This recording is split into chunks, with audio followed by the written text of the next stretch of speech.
So, a couple of years ago, my friends and I decided to go on vacation in Costa Rica. We wanted a mix of adventure and relaxation, so we booked a beautiful hotel deep in the jungle. The first night, we were sitting on our balcony, enjoying the sound of nature, when we heard a strange growling noise. Thinking it was just a howler monkey, we brushed it off. But as the night went on, the growling grew louder. It sounded more human than animal. We laughed nervously, but eventually went to bed.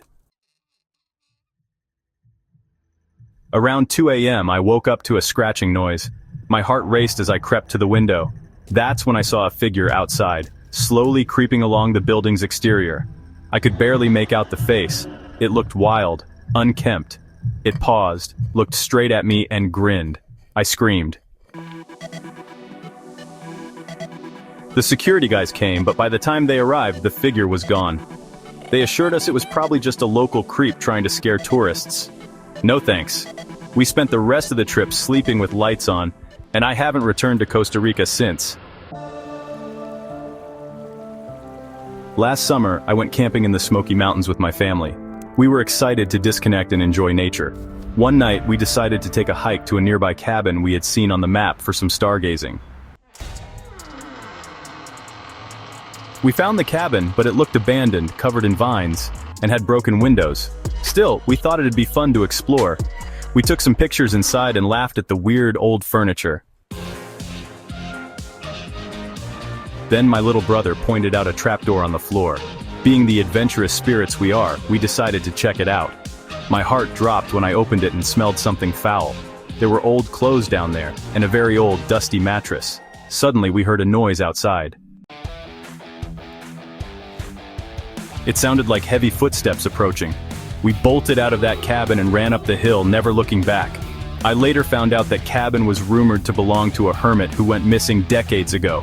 I think we stirred up something best left undisturbed. This past spring, I took a solo trip to New Zealand. I signed up for a guided tour of a remote cave system, which promised breathtaking views. Our guide seemed friendly, but overly enthusiastic. Halfway through the tour, he led us deeper into the cave and told us to turn off our headlamps. "Can you hear that?" he said, and we all sat in the darkness, the only sound being the drip of water. I remember feeling uneasy. Then, out of nowhere, he began to share chilling stories about people who'd gone missing in caves. I started to feel trapped. When the lights came back on, I saw that he was grinning in a way that sent chills down my spine. He mentioned how he loved the thrill of getting lost and that it was easy to do in these caves. I asked to leave the group, and thankfully, another tourist did too. We made it out just in time. I reported the guy to the tour company, but they just shrugged it off. To this day, I can't shake that feeling of dread. Last year, my friends and I decided to book an Airbnb in a small coastal town for a weekend getaway. The place looked charming online, with a lovely ocean view and rustic interiors, but as soon as we arrived, the air felt heavy. The first night, we heard strange noises, drawers opening and closing, footsteps in the hallway. I thought it was just the old house settling, but my buddy insisted on investigating. He flipped on the lights and found the kitchen chairs had been moved, as if someone had been sitting there. The next morning, I found an old diary hidden under the floorboards. It belonged to a woman who had lived there decades ago. She wrote about loneliness, eerie noises, and feeling watched.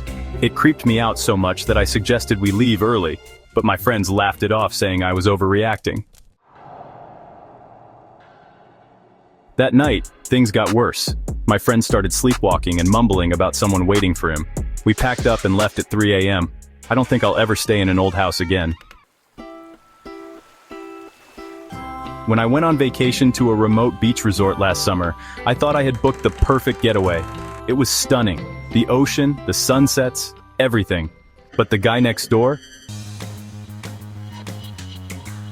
From day one, he kept to himself but often stared at me whenever I was outside. At first I thought he was just an odd local, but then I noticed him taking pictures of me with a camera. It made me so uncomfortable. I reported him to the resort staff, but they said he was harmless. One night I heard a noise outside my room.